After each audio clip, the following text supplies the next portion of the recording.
Welcome back to Indomitable with Dom, the podcast for people who refuse to settle. If you've been doing the work, you know the truth. Healing just isn't emotional, it's spiritual, practical, and deeply personal. In this episode, we're talking about something that used to run my life: fear. And I don't just mean being scared, I mean living as fear.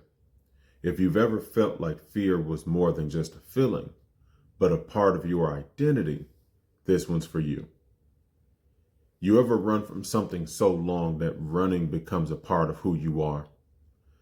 You don't even know why you're running anymore, just that it feels safer than stopping. But what that thing you're running from was never even real. Growing up, my fear wasn't something that I felt. It became who I was. And I was scared of everything. I believed everyone and everything was out to get me. And it wasn't paranoia, it was survival. When the world tells you over and over again that you're not safe, you're not enough, that you better keep your guard up or get crushed, you start to believe it. And then I got a phone call. The phone call I had been avoiding for years. It was a debt collector calling for a debt that wasn't even mine. But I didn't know that. All I knew is that every time the phone rang, I felt sick. I felt ashamed. I felt hunted. I ran from those calls like they had the power to destroy me. Until one day, I finally picked up, and I was tired of being afraid. Tired of letting something so small control my whole life. And the moment I answered it, my whole illusion crumbled. The fear wasn't real. The shame wasn't mine. The weight that I carried for years was never mine to carry. I was free and I didn't even know I was trapped. Fear is a liar. It will have you believing the worst about yourself with no evidence. It will convince you that you're weak when God already told you you're strong. It will keep you running from things that can't even hurt you because fear feeds on avoidance. But healing starts with confrontation, with pausing, with looking in the thing in its face and realizing it has no power over me unless I give it power. We don't overcome fear by wishing it away. We overcome fear by walking through it. And on the other side is peace. If fear has been your normal, what would your life look like without it? Who would you be if you weren't afraid? What relationships would you heal? What career moves would you finally make? What truth would you speak? Fear is not your identity, it's just a shadow. And the moment you shine light on it, it disappears. So at home, we carry fear into our relationships without realizing it. Fear of disappointing our spouse, fear of not being enough for our kids, fear that if they see the real us, they'll leave. That fear makes us quiet when we should speak.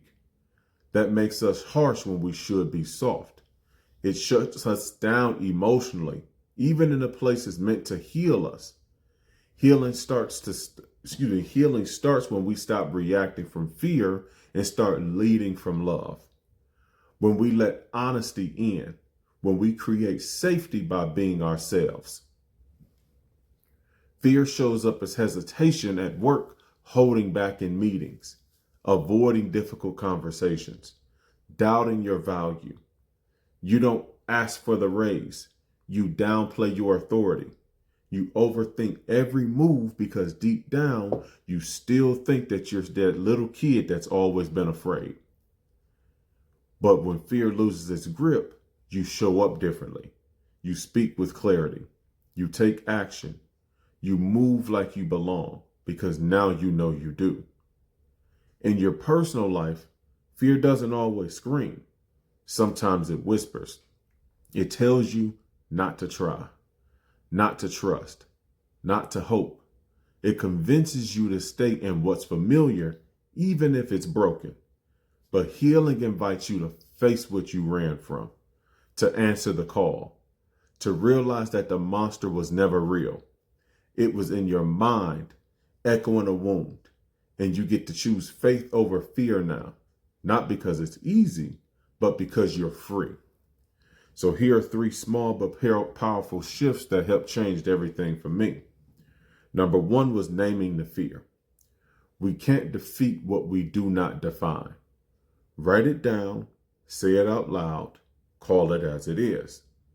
Number 2, answer the call. Whatever you've been avoiding, face it. That's where the healing begins. Number 3, choosing truth over emotion. Our emotions lie. God's truth doesn't. Anchor yourself in what's eternal, not what's unstable. Fear can't leave where truth is spoken. It thrives in the dark, but we don't have to live in the dark anymore. We live in the light, in freedom, in truth. So today, face the thing, answer the call, stop running, because the real you, the free you, is waiting on the other side. Thanks for sticking out to the end. Real quick, I want to share my vision with you. This podcast isn't about just me talking. It's about helping you grow in life, in sales, in mindset, and in purpose. My goal is to build a movement, a tribe, a brother and sisterhood of people who refuse to stay average. Indomitable means impossible to subdue or defeat. And the fact that you're still here means you're either living it or you're ready to. Be on the lookout for your free guide, 7 Steps to Overcome Your Mind, and officially join our community of Indominators. Until next time, keep growing, keep fighting, and stay indomitable.